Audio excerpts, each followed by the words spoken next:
आरेवाडीच्या सर्व पुजाऱ्यांच्याकडून मेंढरांची वाजत गाजत मिरवणूक काढली जाते आणि त्यांच्या ऋणातून थोडंसं उतराई होण्याचा या ठिकाणी प्रयत्न केला जातोय। कशा पद्धतीनं ही मिरवणूक काढली जाते त्याची ही काही दृश्य आपण या ठिकाणी पाहणार आहोत। कसं आहे, यामध्ये भक्त मंडळीचं पुजारी त्यांची सेवा करतो, सोय करतो।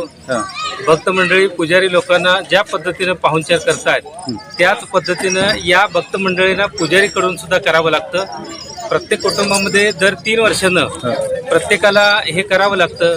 मग मी त्या भक्त मंडळी बरोबर काही मी इष्ट मित्र मंडळी असेल, पै पाहुणे असतील, त्या एका संस्कारित अशा एका कार्यक्रमामुळं एकत्र येण्याचं एक निमित्त असतं आणि ते निमित्त निश्चितपणे आमच्या आरेवाडी गावचे सर्व पुजारी मंडळी करत असतात।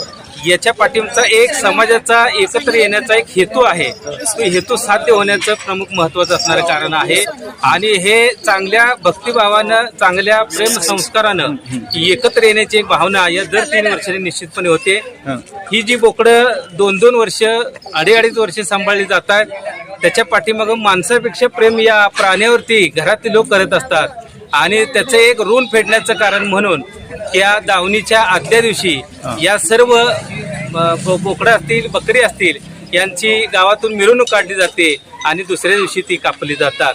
त्याचं दुःख असतं, कारण 2 वर्ष त्यांनी सांभाळलेलं असतं आणि अगदी माणसापेक्षा त्याच्यावर प्रेम केलेलं असतं आणि ते कापत असताना निश्चितपणे या आमच्या पुजारी मंडळींना त्याचं दुःख होत असतं। म्हणून गावातील पै पाहुणे यांना दाखवण्यासाठी एक हा मिरवणूक काढण्याचा प्रकार आहे। तो सातत्यानं पूर्वी परंपरेनुसार आलेला आहे आणि तो इथून पुढे देखील चालत राहणार आहे। आपल्या भाषेमध्ये सांगायचं तर नॅट लावून त्यांचा सांभाळ केला जातो, म्हणून तर ते एवढी नेटके होतात। कशा पद्धतीनं त्यांचा सांभाळ केला जातो? यांना सांभाळ करत असताना अगदी माणसापेक्षा ह्याच्यावर प्रेम केलं जातं आणि त्याची देखरेख ठेवली जाते। त्याचं आरोग्य चांगलं सांभाळण्याचा निश्चितपणे प्रयत्न केला जातो।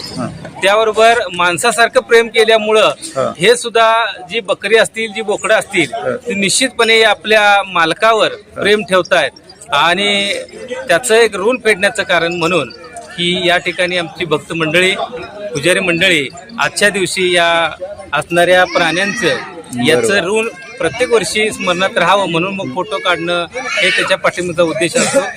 एवढं एकच मी सांगू शकतो की सर्व भक्त मंडळी, पै पाहुणे, इष्ट मित्र मंडळी या निमित्तानं एकत्र येण्याचं एक मुख्य साधन आहे आणि ते चांगल्या पद्धतीने आम्ही त्यांचा पाहुणचार करतो आणि समाधानाने हे लोक परत जातात। एकमेकांच्या सुखदुःखाची विचारपूस केली जाते। हो, त्या निमित्तानं एकमेकांचं सुखदुःखाचं विचारपूस तर होतेच, त्यातून एकमेकांच्या घडामोडी येतात।